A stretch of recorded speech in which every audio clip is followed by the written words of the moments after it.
Assalamu alaikum wa rahmatullahi wa barakatuh. My name is Bilal Abdul Kareem for OGN Maps. Today, we're going to be discussing a growing situation in the southern part of Damascus. Let's get started here. Right here is the Meza Military Airport. Now, this airport is right in the capital of Damascus, the capital of Syria. Now, who's going to be operating out of this airport? It's the Americans. There have already been eyewitness accounts of American aircraft.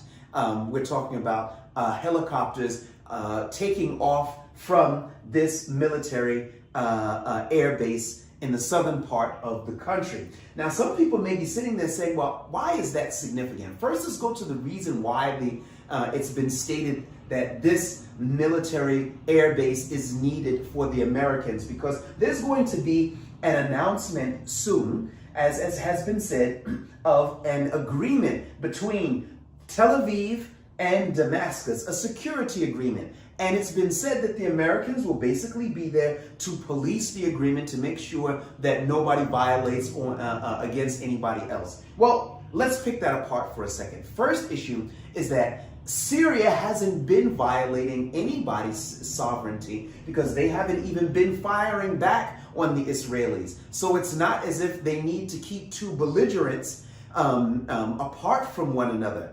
Ahmed Shah's government, to my knowledge, has not fired a single bullet into Israeli territory. So there's no need to worry about any type of aggression from the Syrian side. From the Israeli side, however, they have been quite aggressive, taking additional territory, setting up new checkpoints, coming in and out of Dara in the southern part of the country, and so on and so forth. So some people may say, aha, that's the reason that they need to be at this airbase to be able to monitor the agreement. Well, to that I would say, the first issue is that the Americans are bankrolling the Israelis. They are arming the Israelis, and in addition to all of that, they politically cover for the Israelis for genocide taking place in the Palestinian territories. I'm not convinced that the Israelis actually will see the American base being here as a deterrent when they want to encroach on Syrian territory. Why? Let's take a look at ancient history. We look at what took place in Qatar. In Qatar, they have the biggest U.S. military base in the region called Odeid Military Base. It didn't stop the Israelis from going 2,000 kilometers from Israeli territory across Saudi Arabia into striking distance to be able to bomb Qatari territory as they were trying to kill Hamas members, the negotiators, and then to make their way back home without an incident. And Washington didn't know about it somehow.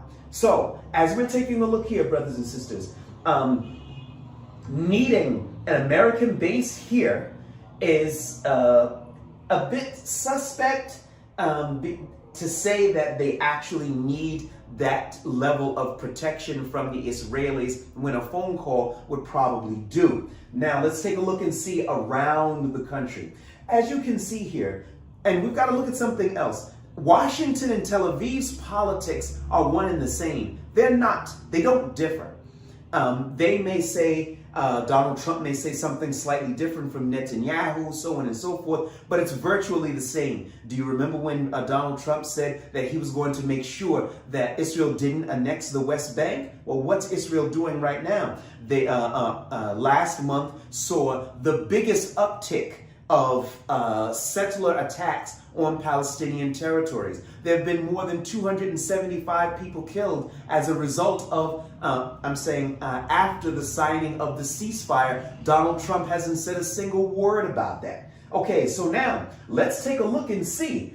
This in purple is an airbase which the Americans have access to. Another one here in Tenerife. Another one here. These are the Kurdish-controlled militia force areas, and another here, and another here. You have to understand that the Kurdish militia forces that are in the northeast are Israeli Tel Aviv friendly. So we are looking at a possible threat to Syria's sovereignty, having so many bases that the Americans have access to, when the Americans are the biggest backers and funders of the Israelis and now they have a legitimate base inside of Syria.